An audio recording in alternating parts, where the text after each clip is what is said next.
Honeymoon पर अपने husband को मारने वाली जमानत पर रिहा हो गई।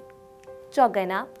समझ भी गए होंगे कि हम किसकी बात कर रहे हैं। इंदौर के चर्चित राजा रघुवंशी हत्याकांड में अब एक ऐसा मोड़ आया है जिसने हर किसी को चौंका दिया है। जिस माहौल ने पूरे देश को हिला दिया था, जिस केस में हनीमून, हत्या, साजिश और रिश्तों के टूटने की कहानी सामने आई थी, उसी केस की मुख्य आरोपी सोनम रघुवंशी अब जेल से बाहर आ चुकी है।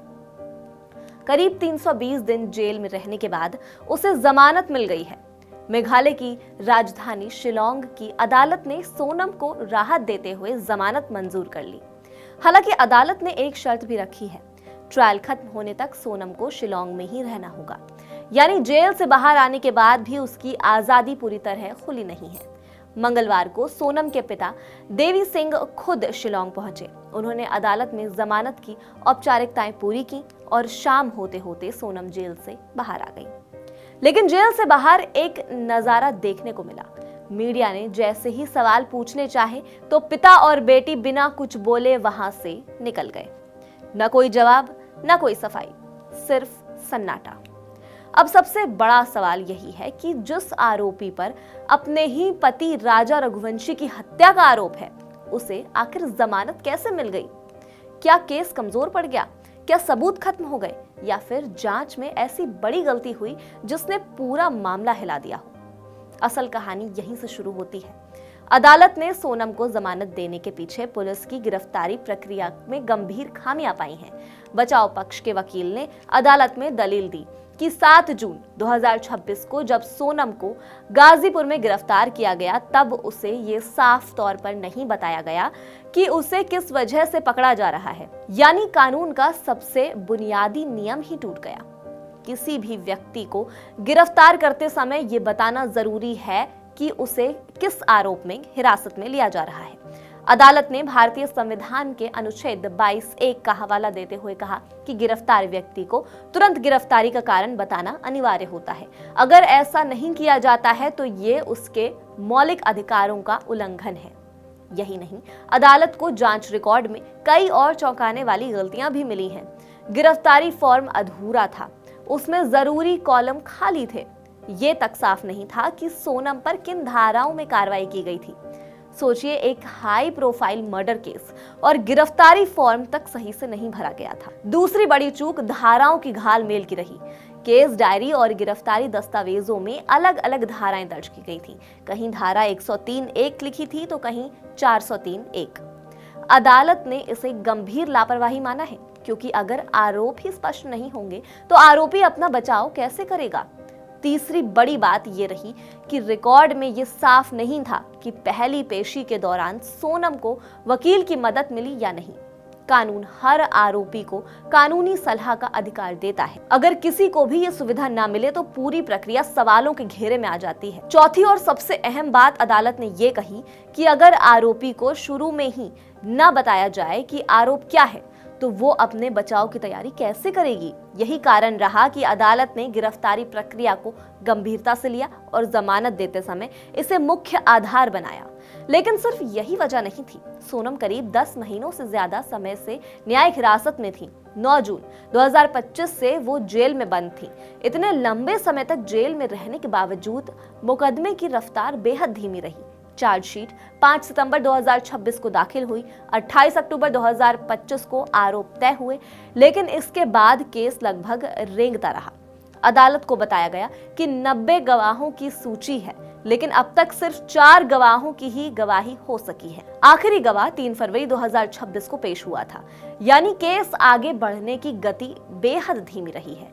कानून कहता है कि अगर ट्रायल लंबा खिंच रहा हो और आरोपी लंबे समय से जेल में हो तो अदालत जमानत पर विचार कर सकती है। यही बात सोनम के पक्ष में चली गई।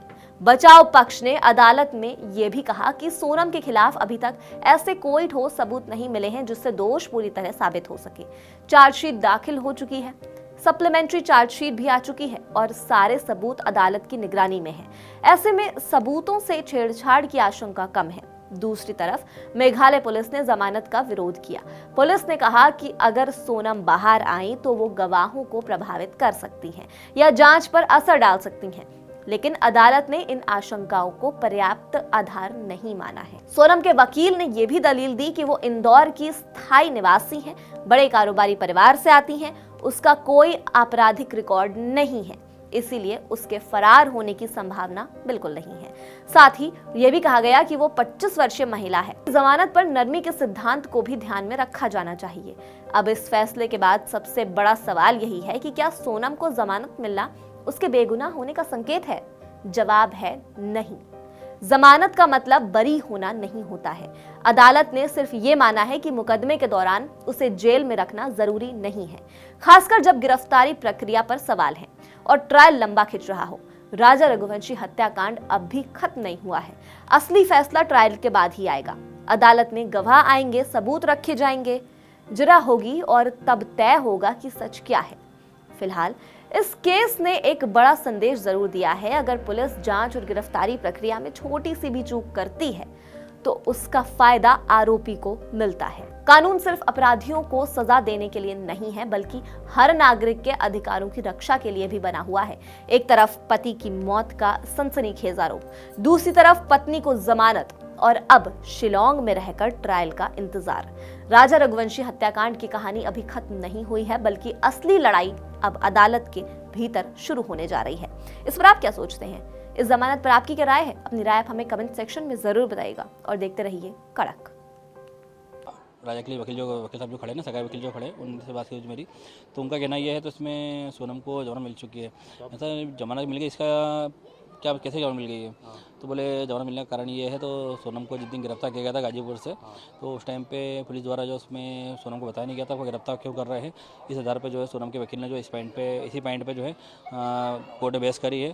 तो भारतीय संविधान द्वारा जो है किसी व्यक्ति को जब गिरफ्तार करते हैं तो उसको बताना पड़ता है, गिरफ्तार करते हैं बताना पड़ता है तो गिरफ्तार क्यों कर रहे हैं। ये चीज़ उसमें चालान डायरी में लिखी हुई नहीं। इसी आधार पर जो सोनम को जमानत मिली आज। क्रिकेट का हर एंगल क्लियर कट, ओपिनियन हो या एनालिसिस, डिलीवरी होगी एकदम कड़क कड़क, लाइव पे धड़क। शब्द कम, एहसास गहरे, कहानी उतरेगी हल्के से, असर छोड़ेगी कड़क कड़क, लाइव पे धड़क।